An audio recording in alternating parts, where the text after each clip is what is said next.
You, yes, you are probably wondering why you are such a bad gamer. And here, let me explain to you why you could be a potential op that is not good. So, the first thing that we have on the list is we have the skill graph, okay, or the skill chart, okay. In this line, you are the red line here, okay. I know.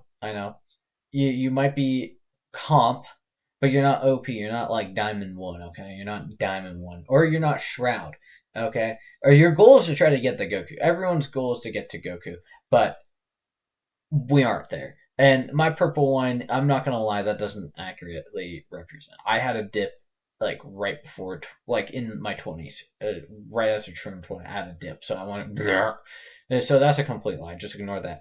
But this is your goal. Your goal is to orange and just plateau out if you can, or just go for the natural goat line right here. Okay, maybe you're just naturally goated at video games.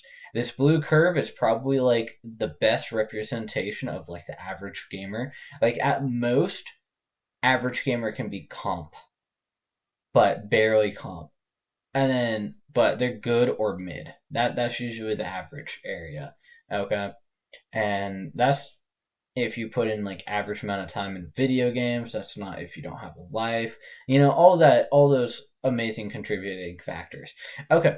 So see, there's that.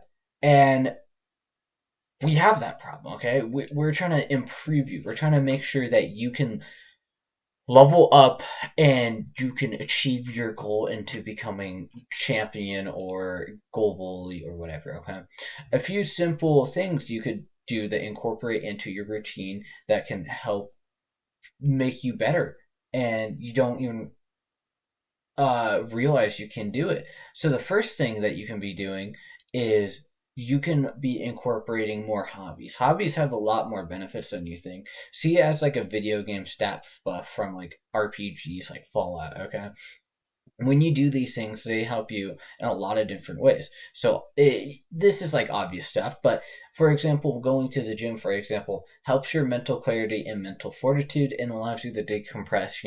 Just those basic things, the basic necessities to get you going. You're doing playing music or listening to it. It doesn't. There's different benefits from listening to playing. Listening, you get a groove on, and you can actually have rhythm going.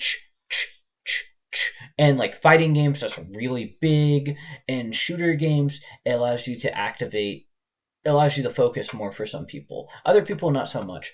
But when you're playing the instrument, it allows you to develop your fine motor skills even more. Having more fine motor skills is always awesome into achieving your goal.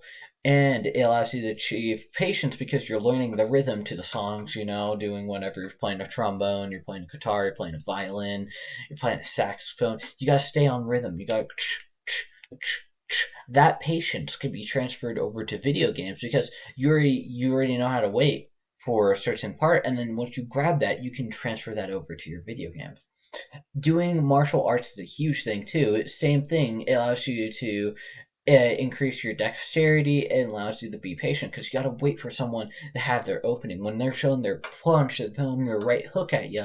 You gotta make sure you are able to dodge that, and you got to make sure you're going like, oh, boom, dodge, dodge, boom, dodge. Okay, I got that, and boom, and boom, and right. So that's what that's all about. And with the dexterity, you're instead of learning a fine motor skill, repeating function, you're actually learning how to physically throw punches, and that's creating more neural links. We're basically trying to create more neural links for your brain to achieve better optimacy. And then creative arts I would say is like kind of underrated. I don't know how much people actually do it, but playing Minecraft is like a great example. Building things, if you have the patience to play Minecraft and build things, then you can do great things in other video games. You can transfer that patience over to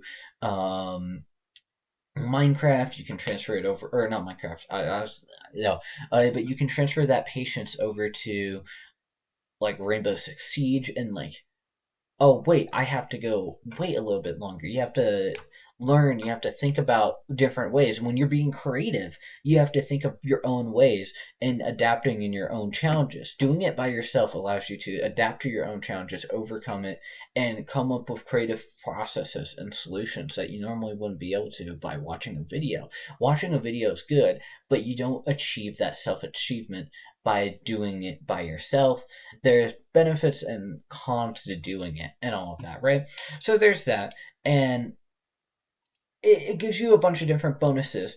And the creative process, like I said, it activates different parts of your brain and it allows you to optimize more efficiently. I noticed when I started incorporating like the guitar, my gaming skill has gone up by like 50%. I've been able to focus a lot more. I've been able to concentrate on my reaction time. I've been able to think outside the box and calculate where people have been moving, movements and all of that. Is small things like that. And when you do the creative process, it allows you to focus on like details that you wouldn't think about normally. If you're a person who cares about the fine line, the details, you'll do a lot better. You have to also think a lot more fast, and that's where the music comes in. Reading books, being able to read books fast also helps you process that. I don't have that down here, but reading books very quickly allows you to optimize and take in information quickly. And the faster you can read a book, the quicker you can interpret information coming at you, which is a huge thing, right? So our next thing we have is our skill hacks right here, okay? This is what I like to say is the average gamer, okay? You are the yellow, right? You have no mental and no patience, okay? You need to bump that up. Being patient is a huge thing in video games overall. It matters to the core integrity and everything like that. Your mental, you can't just lose it when you die once. If you do that, then you're completely negating your bonuses of everything else, and that's where the gym comes in and allows you to decompress like that. But when you lose your mental, you don't realize it until after. You just completely lose lose all skill. Like I have a friend, his name is Mr. Gibson. Okay, he is, I would say, the average Joe right here. He's in this green area, but then as soon as he gets, once he dies once, he goes into the center diamond right here and does not make a comeback at all. He's just in this area, just unable to make his comeback, and he just sees everything in red.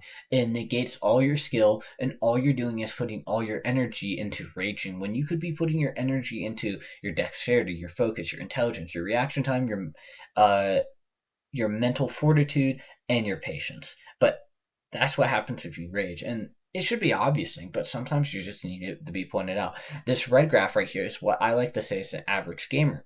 The average, or not the average gamer, the average tryhard gamer. Parentheses, tryhard.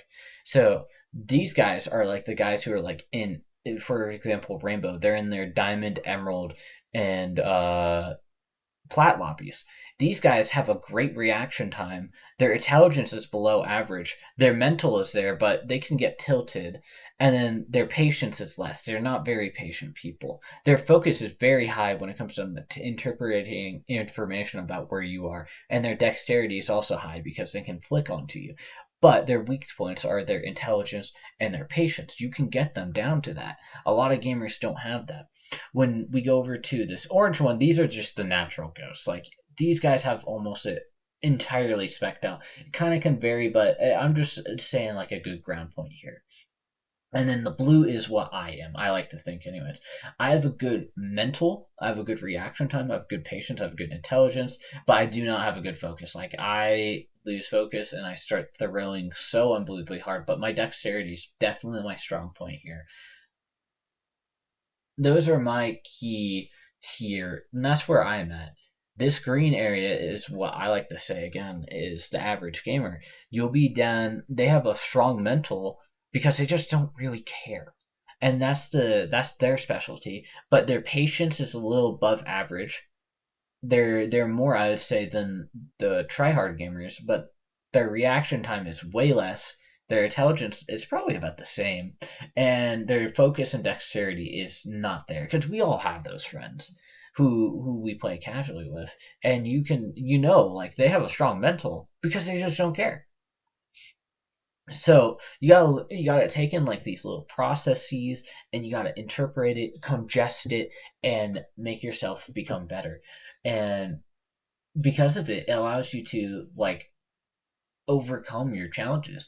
And you don't necessarily, like I said, have to become a super. You don't have to take up any hobbies, but doing extra hobbies a lot, it takes away time from video gaming, which is kind of a double-edged sword. You have less time to practice on your video game, but when you do, you kind of have that sensation of like, I need to get the most out of my time when I play the video game instead of having an abundance of video game time.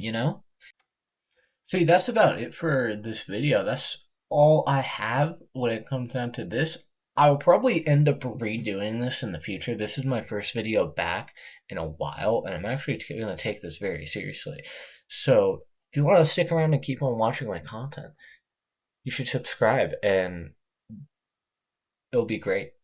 Thank you so much for watching my video all the way through. It means a lot. Anyways, have a great rest of your day. See ya.